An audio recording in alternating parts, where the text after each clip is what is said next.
अब आज वाली क्लास में भी लास्ट क्लास में करे गए क्वेश्चंस को ही और पुश करते हैं, तो बिल्कुल हमारे सामने स्ट्रेट फॉरवर्ड अब क्वेश्चंस आएंगे। अब जो आज वाली क्लास है इसको बिल्कुल एक टेस्ट की तरह लो।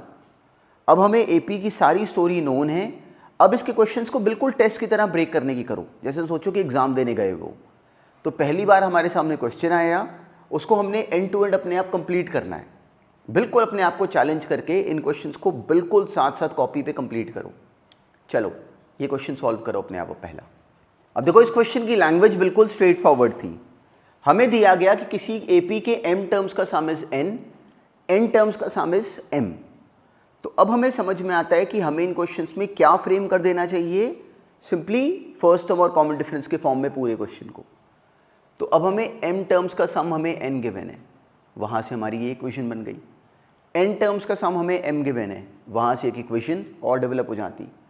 पर ना एक बात हमेशा माइंड में रखा करो कि जो हमने इसमें फाइंड करना है वो क्या है। हमने ये फाइंड करना है, हमने फाइंड करना है m plus n by two twice the first term plus number of terms minus one into common difference. ये वो एक्सप्रेशन है जो हमने फाइनली सॉल्व करनी है। तो अब हमारे मन में इसको सॉल्व करने के लिए थॉट प्रोसेस क्या आता कि या तो हम लोग a और d फाइंड कर लें और क्वेश्चन बिल्कुल कंप्लीट कर लें, या फिर क्या पता कोई सिंपली यहाँ पे a और d के बीच में कनेक्शन बनता हो। पर होगा क्वेश्चन में एंट्रेंस जो है वो है थ्रू a और d he, this is for sure. तो अब हमने यहाँ पे सिंपली m टर्म्स के सम को n करा, हमें वहाँ से फर्स्ट इक्वेशन मिल गई। फिर सिंपली हमने n टर्म्स के सम को m करा, वहाँ से हमें सेकेंड इक्वेशन मिल गई। अब हमने एक बात ऑब्जर्व करी कि अगर इन दोनों को सब्ट्रैक्ट कर लें तो इन दोनों में से विजिबल है कि देखो m माइनस n कॉमन आ जाएगा। उन दोनों को सब्ट्रैक्ट भी अगर करो तो उन दोनों को भी सब्ट्रैक्ट करने पे इन दोनों में से भी n माइनस m, मतलब एक तरह से m माइनस n ही बाहर कॉमन आ रहा है। ऐसे ही अगर ऑब्जर्व करो तो इनको सब्ट्रैक्ट करने पे भी m माइनस n के कॉमन निकलने की पॉसिबिलिटी बन रही है। तो सिंपली हमने क्या करा, ये आ गया 2a m minus n first और सेकेंड इक्वेशन को सब्ट्रैक्ट करके, प्लस ये m square minus m minus n square plus n। तो m स्क्वायर और ये माइनस n स्क्वायर, इन दोनों में से भी विजिबल है कि m माइनस n बाहर डेवलप हो सकता है। जो उसके बाद बनी टर्म वो भी एक्चुअली m माइनस n ही बन रही थी। तो इस क्वेश्चन में हमारे करने वाला जो मेन टास्क था वो देखो एक्चुअली ये था। सिंपली हमने दोनों को सब्ट्रैक्ट करा, m माइनस n कॉमन, वो कॉमन लिए जाने पे हमारी एक्सप्रेशन ये बन गई m minus n common 2a plus m plus n। देखो m माइनस n कॉमन, यहाँ क्या बचा m plus n minus one into d is equal to minus two into m minus n। m minus n दोनों तरफ से cancel, हमें ये मिल गया कि 2a plus m plus n minus one into D बराबर है माइनस टू के। तो हमारे पास a और d के बीच में एक रिलेशन डेवलप हो गया। अब इसका कोई बेनिफिट बनता है हमें, वो हमने डायरेक्टली बनाने के लिए जब m प्लस n टर्म्स का हमने सम बनाया तो हमें एक बड़ी इंटरेस्टिंग बात दिखी कि जो हमने फाइंड करना है उसमें अंदर देखो यही एक्सप्रेशन डेवलप हो गई, और इसकी वैल्यू तो हमने पहले से निकाली हुई है कि माइनस टू है। तो सिंपली हमने माइनस टू बस यहाँ पे फिल करना था और हमारा आंसर बन जाता minus of m plus n। दोनों टू कैंसिल और ये आ गया minus of m plus n। देखो इसी सेम क्वेश्चन में मान लो कि हमारे मन में ये थॉट आता कि अलग से फर्स्ट टर्म और बाद में हम लोग कॉमन डिफरेंस निकाल दें, तो वो भी बिल्कुल लॉजिकल था। पर इस क्वेश्चन में उसमें जो टर्म्स बनती वो थोड़ी इसके कंपैरिजन में ज़्यादा कॉम्प्लिकेटेड बन जाती। तो इस क्वेश्चन में उन्होंने क्वेश्चन ही ऐसे का पूछा जिसमें कि केवल a और d के बीच में जो कनेक्शन बन रहा है हमें डायरेक्टली उसी से ही बेनिफिट हो जा रहा था। तो इसलिए this question was a bit different, जो हमने पहले से करे उससे थोड़ा सा अलग था। बट बिल्कुल ध्यान में रखना कि जो हमारा टारगेट था वो ये निकालने का था। तो इस क्वेश्चन में ये टारगेट अचीव हो रहा था बिना a और d एक्चुअली सॉल्व करे भी। बिल्कुल इस क्वेश्चन का ये मेजर सेंस था। अब बिल्कुल ऐसे ही ये नेक्स्ट क्वेश्चन सोचो अपने आप। अब देखो इस क्वेश्चन की लैंग्वेज में बिल्कुल स्ट्रेट फॉरवर्ड काम था। हमें दिया गया कि किसी एपी के फर्स्ट p टर्म्स का सम वॉज स्मॉल a, ऐसे ही q का और r का सम गिवन है। तो हमने ये एक्सप्रेशन एक्चुअली प्रूव करनी थी। तो हमें समझ में आता था कि हमें क्या करना चाहिए कि फर्स्ट टर्म और कॉमन डिफरेंस का नाम रख के इन टर्म्स को बना देना चाहिए पहले। तो हमने अब यहाँ पे स्मॉल ए नाम तो पहले से यूज्ड है, तो अब हमने फर्स्ट टर्म का नाम कुछ और रखना था। तो अगर एज्यूम कर लें कि let the first term be capital A and common difference be capital B D, बिल्कुल इसको ऐसे लिखते हैं वहाँ पे, यहाँ पे साथ में मेंशन कर दिया करो let the first term be capital A and common difference is equal to capital D, बिल्कुल ऐसे मेंशन कर दिया करो, तो हमारी लैंग्वेज बिल्कुल कंप्लीट हो जाती है। तो उससे स्मॉल ए बराबर आ गया p/2 2a + p - 1 × d। अब हमें दिखा कि जो बनाना है उसमें a/p है, तो a/p कर लेते हैं, 2 भी साथ में इधर आ रहा है, 2 को भी इधर ले आते हैं। सिमिलरली हमने 2a/p बनाया, 2b/q बनाया, बिल्कुल सेम तरीके से, और 2c/r, हमारी ये 3 टर्म्स तो बन गई। अब हमें क्या चाहिए, a/p इंटू q - r। अब हमने वो टर्म बनाई जो हमने प्रूव करनी है। तो अब देखो सबके बाहर 2 आ रहा है, तो बाहर इसको हाफ से डिवाइड कर लेते हैं। सिंपली हमने ये टर्म क्रिएट करा ली, बिल्कुल हम लोग ऐसे लिख लेते हैं। अब देखो ये हमें आता है, ये तो हमने बना लिया, ये सिंपली 2a + p - 1 × d बना हुआ था इंटू q - r। दूसरी term 2a + q - 1 × d into r - p, last term 2a + r - 1 × p into p - q। ये बनती सिंपली हमारी एक्सप्रेशन। अब हमने बिल्कुल इसको सही डील कर लिया, ये बनी हमारी कंप्लीट एक्सप्रेशन। अब हमें क्या चाहिए, अब हमें क्या करना चाहिए कि अब हमने इसको ज़ीरो शो करना है। तो कैसे करें, जो कैलकुलेशंस हैं इसके बाद उनको साफ हैंडल करना वॉज अ मेजर टास्क। अब अगर ऑब्जर्व करो तो ये 2a इंटू q - r, ये टर्म का 2a मल्टीप्लाई करेगा q - r से, यहाँ से 2a मल्टीप्लाई करेगा r - p के साथ, ये 2a इंटू p - q। तो अगर सारी 2a वाली टर्म्स हम लोग एक साथ कर लें और सारी d वाली टर्म्स को अलग से एक साथ कर लें और दिखा दें कि सारी a वाली टर्म्स अलग से 0 आ रही हैं और सारी d वाली टर्म्स अलग से 0 आ रही हैं, तो हमारा क्वेश्चन करने का तरीका बिल्कुल सिस्टमैटिक हो जाता। अब हमने क्या करा, हाफ बाहर, सिंपली ये आ गया 2a into q - r plus r - p plus p - q। देखो सारे कैंसिल होके 0 आ गए। d के साथ p - 1 इंटू q - r, एक टर्म ये बनी, plus q - 1 into r - p second term, plus r - 1 into p - q ये थर्ड टर्म। सिंपली हमने d वाली टर्म्स को अलग से एक्सपांड कर दिया। तो अब ये तो हमें विजिबल है कि ये तो साफ साफ ही 0 आ रहा है,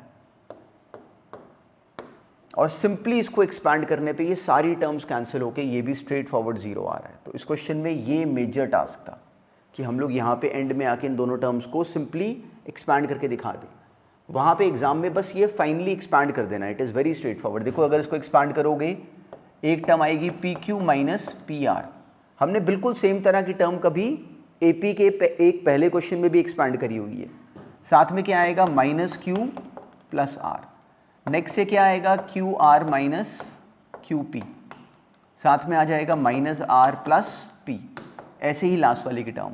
अब अगर ऑब्जर्व करो तो देखो ये कैंसिल होनी शुरू हो गई, R और ये -R, यहाँ से सिंपली PR और यहाँ पे PQ कैंसिल और ये -PQ, ऐसे लास्ट वाली टर्म भी साथ में कैंसिल। ये अलग से 0, ये अलग से 0।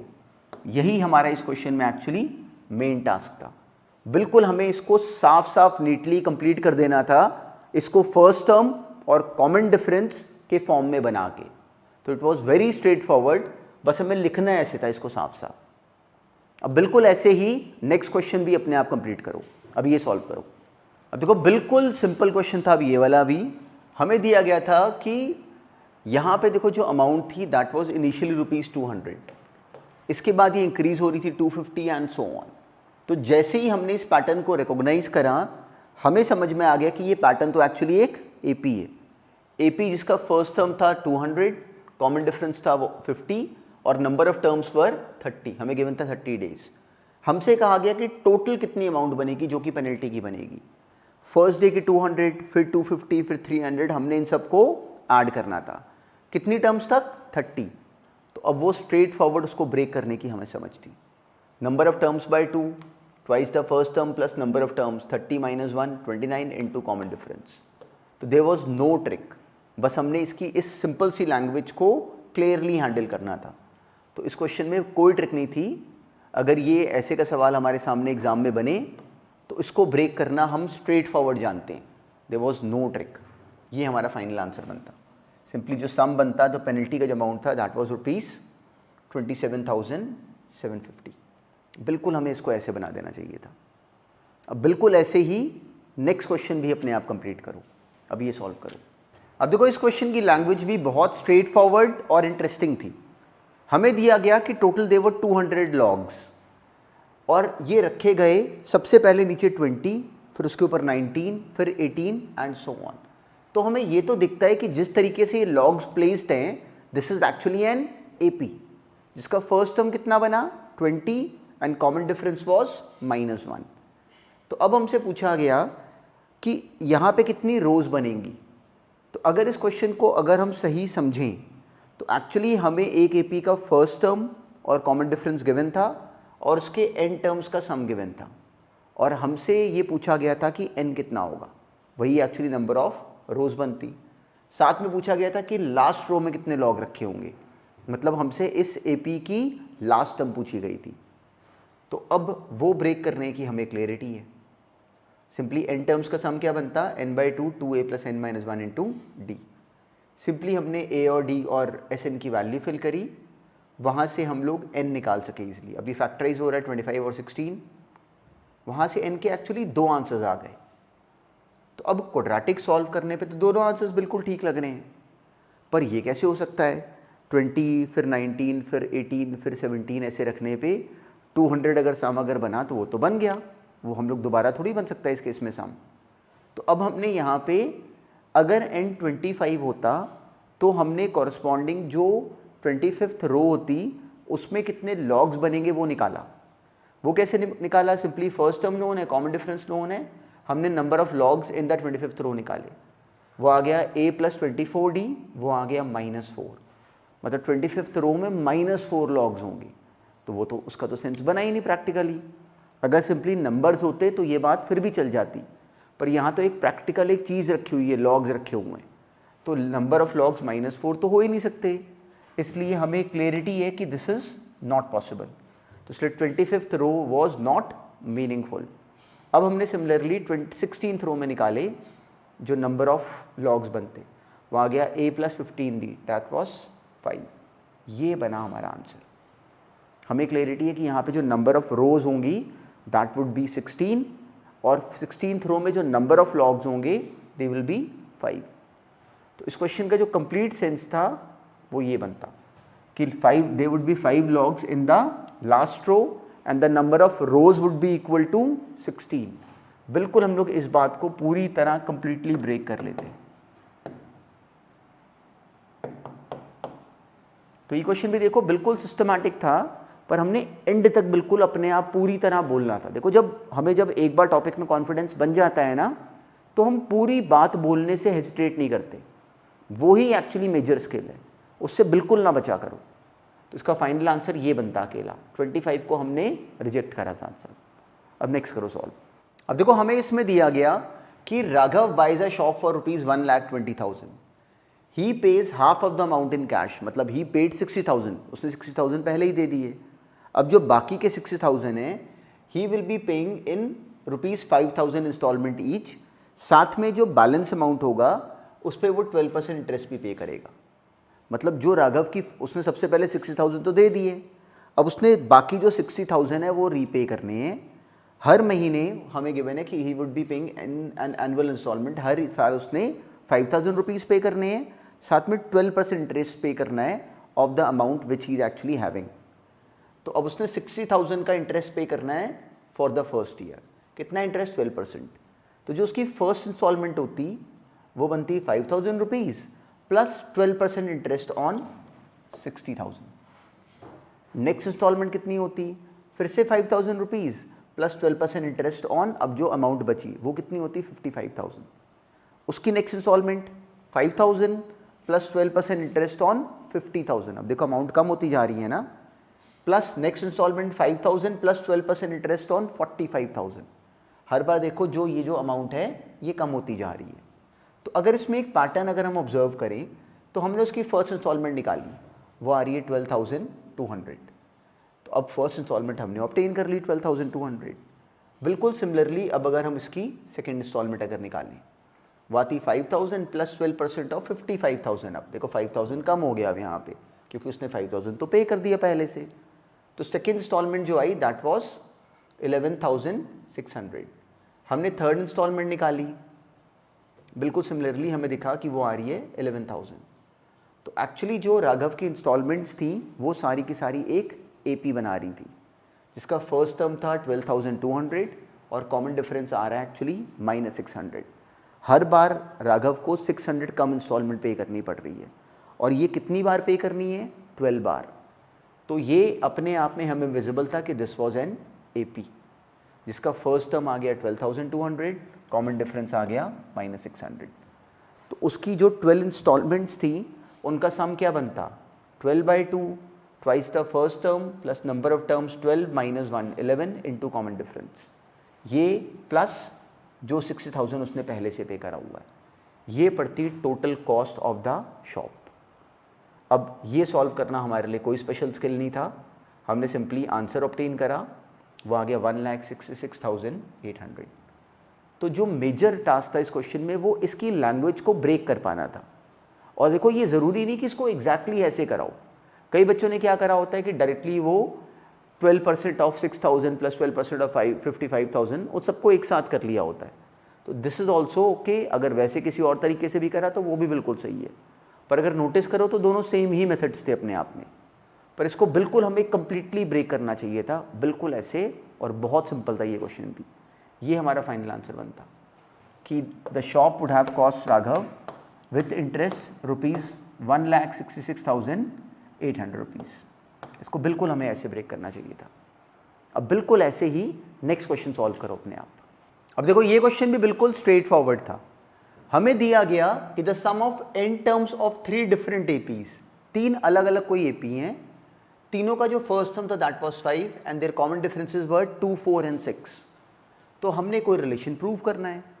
तो अब हमें समझ में आया कि पहले हमें ये तीनों बनाने पड़ेंगे, S1, S2 और S3। S1 was actually n terms of an AP का सम, जिसका जो फर्स्ट टर्म था दैट वाज 5, तो 2a यहाँ आ गया plus n - 1 into common difference that was 2।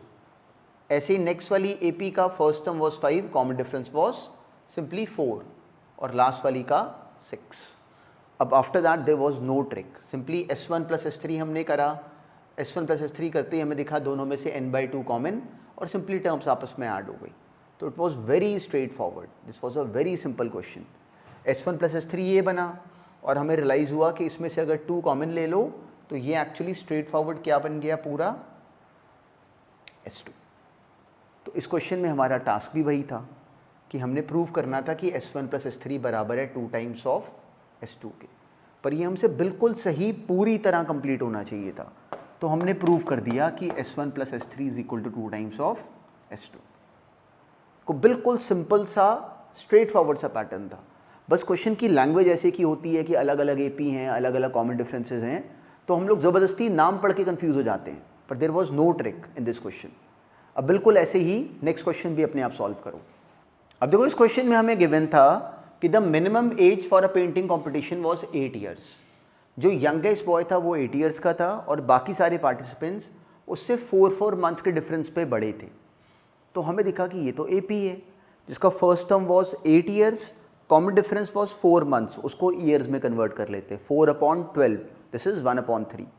और हमें सारे पार्टिसिपेंट्स की एजेस का सम गिवन था कि दैट वॉज 168। तो हमने एज्यूम कर लिया कि let the number of participants be n। तो अब हमें समझ में आता है कि एपी का फर्स्ट टर्म हमें गिवन था, कॉमन डिफरेंस हमें गिवन था, और n टर्म्स का सम गिवन था। तो अब इसके पता होने पे हम लोग स्ट्रेट फॉरवर्ड यहाँ से n निकाल सकते थे। वो क्या बना? n/2 2a plus n - 1 into d। a was 8 and d was 1/3। तो इस क्वेश्चन में देयर वॉज नो ट्रिक, बस हमने यहाँ पे क्वाड्रेटिक सही बना देनी थी। हमने सिंपली इसको ब्रेक करा, तो सिंपली यहाँ पे हम लोग n ऑब्टेन कर सके। n का आंसर -63 आया जो कि रिजेक्टेड है, n आ गया 16। तो इट मीन्स कि जो नंबर ऑफ पार्टिसिपेंट्स हैं दे वर 16। तो जैसे ही हमने ये नंबर ऑफ पार्टिसिपेंट्स को ऑब्टेन करा, इस क्वेश्चन का मेजर काम एक्चुअली खत्म। तो अब यहाँ पे जो 16th पार्टिसिपेंट होगा उसकी एज कितनी बनती? a + 5d, मतलब 8 + 15 इंटू 1/3। तो दैट वाज 13 ईयर्स। हमसे पूछा इस क्वेश्चन में क्या गया था कि जो एल्डेस्ट पार्टिसिपेंट होगा उसकी एज क्या होगी। एल्डेस्ट पार्टिसिपेंट का मतलब क्या बना, इस एपी का लास्ट टर्म, बस हमने वो ऑब्टेन करना था इस क्वेश्चन में। देखो इन क्वेश्चंस में ना एक बड़ा मेजर स्किल है कि हम लोग जब इनको ब्रेक करते हैं ना, तो इनको ब्रेक करने में जैसे ये एक्सप्रेशन आ जाती है, तो इसको फैक्टराइज करने में या फिर अगर हम लोग डायरेक्टली फॉर्मूला अप्लाई करें तो उसमें हमारे माइंड में जो कन्फ्यूजन आती है उसको सही ब्रेक करा करो। अब देखो जैसे ये 1008 है, तो हमने इस 47 को ऐसे ब्रेक करना है कि उसके दो हिस्सों का मल्टीप्लिकेशन एक्चुअली -1008 बन जाए। तो अब ना इसको हम लोग एक्चुअली ईजिली ब्रेक कर सकते हैं। देखो कैसे, हमने जब 1008 है, हमें क्लैरिटी है कि वो सिंपली उसको ब्रेक करना हमने शुरू करा, तो सिंपली वो इसको हम लोग ब्रेक कर पा रहे थे। सिंपली 2 × 2, इसको हमने फैक्टराइज करा इंटू 2 × 2 × 9 × 7 में। This could have been written as on simply prime factorisation 1008 actually ये बन रहा था। अब हमने यहीं पे ऑब्टेन करना है कि इसके क्या क्या फैक्टर्स बने जिनको ऐड सब्ट्रैक्ट करके एक्चुअली हमें डायरेक्टली ये ऑब्टेन हो जाए। तो देखो इसमें केसेस बनते थे। एक बनता था ये हम लोग यहाँ पे सिंपली 4 ले लें और बाकी अगला नंबर ये ले लें पूरा 63 × सिंपली 4, पर वो तो उन दोनों का ऐड सब्ट्रैक्ट करने पे 47 जवाब नहीं बनता। तो अब हमें दिखा कि अगर हम लोग इस पूरे को ले लें 16 और ये 9 7 63, तो 63 - 16 करने पे वो 47 ही आ रहा था। तो इसलिए इसको एक्चुअली ऐसे ब्रेक करा। तो इसमें जो फैक्टराइजेशन है ना वो भी बहुत मेजर रोल प्ले करती है। अब अगर हम लोग इसी क्वेश्चन को फॉर्मूले से करें सॉल्व, तो फॉर्मूले से करने पे ये इसकी टर्म एक्चुअली बहुत बड़ी सी बन जाती। तो अगर फॉर्मूले से भी करा तो दैट वाज आल्सो करेक्ट, पर इसको फैक्टराइजेशन से भी इजीली कर सकते थे। बस इन छोटी सी बातों का ध्यान रखा करो पूरी तरह। अब देखो आज वाली क्लास में भी हमने एपी के ऊपर और मिक्स क्वेश्चंस करे। देखो ये सारे क्वेश्चंस में अब कुछ नया पॉइंट नहीं है, पर ये क्वेश्चंस करके हम लोग ग्रेजुअली और स्ट्रांग होते रहेंगे। इनको ना एक बार रिवाइज करो, साथ साथ रिवाइज करके जो पॉइंट मिस हो गया उस पॉइंट को ऑब्जर्व करो, तो हम लोग अपने आप ही एक्चुअली और पुश हो रहे होते हैं। तो दैट इज़ वेरी इंपॉर्टेंट। बिल्कुल ऐसे करा करो साथ साथ रिविजन भी, फिर हमारा स्किल अपने आप ही साथ साथ इंप्रूव हो रहा होता है। अब चलो बस इतने काम को रिवाइज करके इसके बाद हम लोग थोड़े क्वेश्चंस और करेंगे अभी नेक्स्ट क्लास में एपी के ही। बस अभी इतने काम को रिवाइज करो।